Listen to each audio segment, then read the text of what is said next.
Tonight, breaking news as we come on the air, the Israeli military operation underway right now, expanding its ground operations against Hamas. And in the U.S. tonight, the urgent manhunt after the mass shooting, divers in the water, and the note that's now been found. First, the major developments from Israel, the unfolding operation, the intense bombing campaign targeting Gaza, explosions lighting up the night sky as the Israeli military sends armored vehicles across the border. The ground operation expanding, Matt Gutman in Tel Aviv. Also tonight, the Pentagon now says the U.S. has intercepted a drone attack believed to be targeting American troops in Iraq. It comes just hours after launching U.S. airstrikes on Iranian-backed forces in Syria. Martha Raddatz and what she's learned. Here in the U.S., the news conference just moments ago in this manhunt after the mass shootings in Lewiston, Maine. Divers in the water and that note left by Army reservist Robert Card and what it reveals. The 18 lives taken, including the father bowling with his 14-year-old son, both of them killed. The bar manager who died heroically trying to take down the shooter. And one of the critically wounded victims just taken off the ventilator and what his first words were. Whit Johnson and Trevor Ault in Maine tonight. In New York City, the judge now ordering former President Trump's daughter Ivanka to testify in the civil fraud case. Why she argued she shouldn't have to. The remarkable rescue tonight off the U.S. coast. The man surviving 13 days adrift and alone on a life raft. He was emotional as rescuers pulled him to safety. The storms this weekend, snow and flood threats, and the record heat in the Northeast. And March of the Penguin, the endangered baby penguin here in the U.S. Tonight, the team on the once-in-a-decade moment. From ABC News World Headquarters in New York, this is World News Tonight with David Muir. Good evening, and we are just back from Maine tonight, that urgent manhunt after that mass shooting there. And we have just learned of breaking news coming in from Maine at this hour. They'd held a news conference late today. Divers were in the water. A note's now been found, what that revealed, and the breaking developments in this manhunt in just a moment. But there are also breaking developments coming in from Israel at this hour as well. The operation unfolding right now. The Israeli military revealing, quote, their ground forces have expanded their operations. Explosions in Gaza illuminating the night sky as seen from the city of Ashkelon in Israel. And we have learned tonight that inside Gaza, all internet and cell phone service is now out. Israeli tanks entering Gaza 2 nights in a row. The tanks then returning to Israel, now moving in again tonight as part of an operation that Israel said late today is now growing. All of this playing out with more than 200 hostages, Americans among them, still being held by Hamas inside Gaza. ABC's Matt Gutman from Tel Aviv on Israel stepping up its bombardments of Gaza tonight and this expanded ground incursion underway right now. Tonight, Israel with that massive bombardment of Gaza, those fireballs lighting up the night sky as the military announces to the world a new phase of this war is now beginning. The admiral declaring ground forces are expanding their operations tonight. Exactly what that means, still unclear. A U.S. official characterizes it to ABC News not as an invasion, but a more limited incursion. An Israeli military spokesman described it to me tonight as a sweep and clear operation to create better conditions for Israeli soldiers on the ground in Gaza, rooting out anti-tank capabilities and Hamas watch posts, and taking out Hamas fighters on the front lines. But it seems like you're describing them doing something that's more active than what we've been hearing about, at least. We've, as the general said, increasing our activities, taking the war to Hamas. We intend on dismantling their capabilities, destroying their government, and making sure they can never use the Gaza Strip as a staging ground against our people again. It comes 24 hours after Israel launched this raid by sea, hammering a compound used by Hamas commando naval forces. Israeli troops landing on the beaches of Gaza in close combat. And through it all, Hamas still able to launch multiple salvos of rockets into Tel Aviv today. You can see where that rocket hit just a few moments ago. That building's still smoldering. And tonight, Israeli airstrikes cutting off phone and internet access to Gaza, further isolating more than 2 million people. Palestinian-American Jason Shawa is trapped with his wife and 2 small children in Gaza City, describing their terror in the pitch-dark night. They keep waking up in a panic, in a frenzy, They have nightmares, and moms and dads are having a hell of a time trying to keep them calm at night. It's just horrible. I mean, what else can I say? Also trapped in Gaza, some 229 hostages, believed to be hidden in Hamas's elaborate maze of underground tunnels. One of them is Erez Calderon. He turned 12 years old in captivity yesterday. Video circulating online shows gunmen taking him away from his kibbutz. His mother has never watched the video because she sees it played out in her mind. I can hear him. Such a sweet, sweet boy, good heart. The agony being felt by so many of these families. Matt Gutman with us live again tonight in Tel Aviv. And Matt, the Israeli military, of course, saying that, quote, ground forces are expanding their operations tonight. Obviously, there's a lot of concern here. There remains more than 200 hostages held by Hamas inside Gaza. Is there any intelligence, any reporting tonight on where this operation goes from here? David, we know that a deal facilitated by Qatar for the release of perhaps dozens of those hostages has been in the works for days now. Now, Hamas has said that if Israel invades the Gaza Strip, the deal is off. We don't know where it stands tonight, but I spoke with a representative for the families of those hostages who told me they fear that ground incursion could imperil both that deal and the lives of their loved ones. David. Matt Gutman leading us off from Tel Aviv. Matt, thank you again. And with the U.S. watching this very closely, the Pentagon tonight revealing that the U.S. has intercepted a drone attack believed to be targeting American troops in Iraq. That attempted attack just hours after the U.S. launched airstrikes on Iranian-backed forces in Syria. Martha Raddatz with what she's learned tonight. Tonight, a suicide drone believed to be targeting American forces in Iraq shot down by the U.S. just miles short of the base. The attempted attack coming after a pair of U.S. F-16 fighter jets launched retaliatory airstrikes overnight on Iranian-backed militants in Syria. The airstrikes pummeling two munitions facilities that the Pentagon says were linked to a spate of recent rocket and drone attacks on U.S. forces in Iraq and Syria, leaving dozens of service members injured, though all minor injuries. Defense Secretary Lloyd Austin saying these Iranian-backed attacks against U.S. forces are unacceptable and must stop. A senior U.S. official adding that Iran's fingerprints were all over the attacks, including a barrage of missiles and drones launched from Yemen last week that a U.S. warship shot down over the Red Sea. But the president has stopped short of airstrikes on Iran itself. Everything President Biden is doing, everything over the last couple of weeks is designed to prevent escalation, to prevent any other actor from trying to jump in here and deepen and widen this conflict. And Martha Raddatz back with us live tonight. Martha, what are your sources telling you about how concerned the U.S. is with the Israeli ground incursion growing tonight and about other actors in the region who might potentially want to get involved here? David, it's one of the reasons this retaliatory strike on the Iranian militants was limited, targeting only those weapons facilities. The U.S. wants to punish, not provoke. But the U.S. has made it clear to Iran and its proxies that if the strikes on U.S. forces continue, we will not hesitate to respond again. David? All right, Martha Raddatz with us live from Washington tonight. Martha, thank you. We turn now to the breaking developments from Maine. That manhunt for the suspect in that horrific mass shooting now in its second day, and we have just learned tonight of a major development.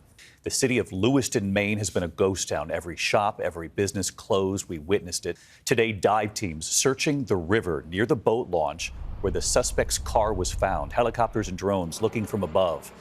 Officers in tactical gear and with long guns probing the dense woods there, searching multiple properties linked to the gunman. ABC's Trevor Ault standing by with what we've just learned in this search. Tonight, specialized teams including divers searching the Androscoggin River for hours, part of a massive multi-agency manhunt for Robert Card, who remains at large 48 hours after authorities say he killed 18 people in Lewiston, Maine. The search centered in the area near the boat ramp where authorities found that Subaru they believe the suspect was last driving, a gun discovered inside. Can't get into the details of the investigation, but we wanted to focus some law enforcement expertise in this area. Law enforcement sources tell ABC News they have found a suicide note addressed to the suspect's son containing rantings and personal information like bank account details, but no clues as to the shooter's motive. Overnight, SWAT teams in armored vehicles swarming a home connected to the suspect, calling his name over loudspeakers, but there was no sign of him. The suspect's family says he suffers from mental health issues, and it's possible he may have been looking for an ex-girlfriend. Authorities say they fielded more than 500 tips. I will ask the community to be as patient as possible with this process, realizing that there are many, many moving parts. Late today, officials announcing the victims range in age from 14 to 76, including a father and his teenage son, both killed. How do you feel knowing he's still out there? Afraid. David Greenleaf and Lisa Osgood were inside the bowling alley when the shooting started. Lisa's best friend, Tricia Aslan, was killed trying to get help. David says in the chaos, he saw the suspect drive away past police. We knelt down, and as I was going in, I saw her white Subaru leave the scene. I thought maybe someone got out and was leaving, but they drove so casual. Turns out it was him. And late today, ABC News has learned the suspect has been found dead. David, 70,000 people had been under shelter-in-place alerts for 48 hours. Most businesses and schools closed. Now they can finally get together to grieve. David. Trevor Ault in Lewiston, Maine for us. Trevor, thank you. And of course, we want to turn the focus here to the 18 innocent lives taken. We are now seeing some of their faces for the first time. The oldest, 76. The youngest was just 14 years old, a son with his father, bowling that night. Both of them were killed. The hero bar manager who rushed the shooter trying to stop him, and a father leaving 5 children behind. The community holding a vigil tonight, but amid the manhunt, it will be virtual. Here's Whit Johnson. Tonight, Lewiston, Maine, overwhelmed with grief as we learn the names of all of those killed in the massacre. The youngest victim, Aaron Young, was just 14. Killed along with his father Bill in the bowling alley. His stepsister remembering that precious life taken far too soon. Aaron loved to bowl, and it was something they did fairly regularly, and just happened to be that night. And tonight we're learning more about the heroes in their final moments. The family of Michael Delorier says he was shot while rushing the shooter. Joe Walker's wife telling WCVB she wasn't surprised to hear her husband, the bar manager, grabbed a knife in a desperate attempt to save others. He just went out the back door and he didn't. He grabbed the knife and decided to go after him. He was a hero. He always put himself first before anybody else. Would do anything for anybody. That was him. So many of the victims leaving young children behind. Arthur Strout was a father of 5. People loved him. They just loved him. Arthur's own dad was with him at the restaurant, but left just before the gunman walked in and opened fire. I left 10 minutes before this happened. I'm there with my son, playing a couple games of pool, just laughing. And in that 10 minutes, he's just gone. At least 6 of the injured are still hospitalized. Ben Dyer, a father of 2, was shot at the bar. But in a hopeful sign, today doctors were able to remove him from a ventilator. He is breathing on his own, and his first words to us as we walked in the room was, "I just want to live." And he smiled at both of us. And David, in addition to losing their loved ones, many of these families had to mourn in private. But now that the lockdown has been lifted, the difficult planning of funeral services can move forward. David. Whit Johnson in Maine for us again tonight. Thank you, Whit. We turn to the other news now this Friday night, and here in New York City, a judge ruling that Ivanka Trump must testify in her father's financial fraud trial. Why she argued she shouldn't have to. Here's our senior investigative reporter, Aaron Katursky, tonight. Tonight, Ivanka Trump is on notice. She will have to testify next week in the civil fraud case that accuses her father, 2 of her brothers, and the Trump family real estate business of inflating the former president's net worth by as much as $2 billion. She tried to get out of it, but Judge Arthur Engoron said today he wants to see Ivanka Trump in person.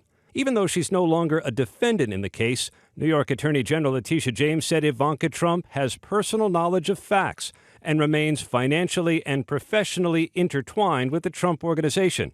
Her lawyers said the testimony was only meant to harass and burden President Trump's daughter, but the judge was not swayed. So she and her oldest brothers, Don Jr. and Eric Trump, are now expected to testify next week before former President Trump is called as the state's last witness. Today, Trump's lawyers paid $15,000 in fines the judge imposed after ruling Trump violated a gag order prohibiting disparaging public statements against the judge's staff. Ivanka Trump has shied away from public appearances with her father, David, since he left the White House. She did not attend the kickoff to his current campaign, but the judge's decision here today briefly will return her to center stage in the legal dramas engulfing former President Trump. David? Our senior investigative reporter, Aaron Gutersky, tonight. Aaron, thank you. Long Island Congressman George Santos was in federal court today pleading not guilty to 10 new fraud charges. The New York Republican now faces 23 counts in total, now blaming much of the financial irregularities he's accused of on his former campaign treasurer. Santos tonight remains free on bail, his trial tentatively set for September now of next year. It is difficult to believe, but tonight marks 5 years now since the mass shooting at the Tree of Life Synagogue in Pittsburgh. You'll remember 11 worshipers were killed, the deadliest act of anti-Semitism in U.S. history. President Biden issuing a statement tonight saying the recent Hamas terror attack in Israel only deepens the wound, saying, quote, "We must never lose hope or give up on a better tomorrow," saying, quote, "We must recommit to speak out against bigotry and hate in all of its forms, whether it's racism, anti-Semitism, or Islamophobia." When we come back on this Friday night, the remarkable rescue off the U.S. coast, a fisherman surviving 13 days adrift alone on a life raft, emotional as they rescue him. And we're tracking the storms this weekend, heavy rain and snow across the country and record heat in the Northeast. Back in a moment. Tonight, a remarkable rescue off the coast of Washington State. One of two missing fishermen has been found alive in a life raft roughly 2 weeks after their 43-foot boat disappeared. Another group of boaters finding him about 70 miles from shore. They say he was very emotional as he was pulled on board. He says he was alone in that raft the entire time. The other fisherman has not been found. When we come back here, the storms across the U.S. this weekend, snow and flood threats, record heat from Texas right up to New York. And you have to see the baby emperor penguin here in the U.S. To the index of other news tonight, and we're tracking heavy rain, snow, and record heat across the U.S. this weekend. Flood threats from Texas to Missouri over the next 3 days. A new round of snow from Colorado to Iowa, up to 2 feet in the Rockies. And record heat tomorrow from Texas all the way up to the Northeast. Temperatures in the 80s from Washington, D.C. to Philadelphia to New York City. Tonight, new evidence of ancient rivers on Mars. Researchers examining data from NASA's Curiosity rover, now saying the data suggests the planet was once covered with flowing rivers. That's a significant finding, they say, in the search for signs of possible life on Mars. And Taylor Swift entering a new era. She's now a billionaire. Bloomberg reporting her net worth is $1.1 billion, following the first leg of her wildly successful Eras tour. She also just released a remake of her hit album 1989 and has the highest grossing concert movie now of all time. She's having a pretty good year. When we come back here tonight, the endangered penguin just born here in the U.S., and your chance to name her. Finally tonight here, the March of the Endangered Baby Penguin, who, as you can see, is already America strong. Tonight in San Diego, something so rare it hasn't happened in more than a decade here in the U.S. An endangered emperor penguin has just been born. The veterinary team at SeaWorld providing around-the-clock care, documenting the milestones, hand-feeding her. They say after the egg is laid, it usually takes anywhere between 65 to 72 days for an emperor penguin egg to hatch. But when the team realized the chick wasn't able to break out of her shell on her own, they began to carefully chip away at it over 3 days to help her safely hatch. They tell us a surgery followed, and tonight they're happy to report she is healthy and doing well. And right here tonight, hi, David. Justin Brackett, curator of birds at SeaWorld San Diego. This is our emperor penguin chick. Emperor penguins are super rare in zoos and aquariums. We're actually the only zoo in the Western Hemisphere that houses them. And tonight, the team inviting everyone at home to help name this new emperor penguin. Pearl, Pandora, or Astrid. Vote online at SeaWorld San Diego. And she'll soon be healthy enough, they say, in about a month to join the nearly 300 penguins, including 17 other emperor penguins, right there. We're really excited to introduce our emperor baby into the exhibit to meet the rest of her penguin family in the coming weeks. The But we will definitely let you know her name. We sure needed that tonight. I'm David Muir. I'll see you here on Monday. Good night. When it matters most, America turns to David Muir and ABC's World News Tonight.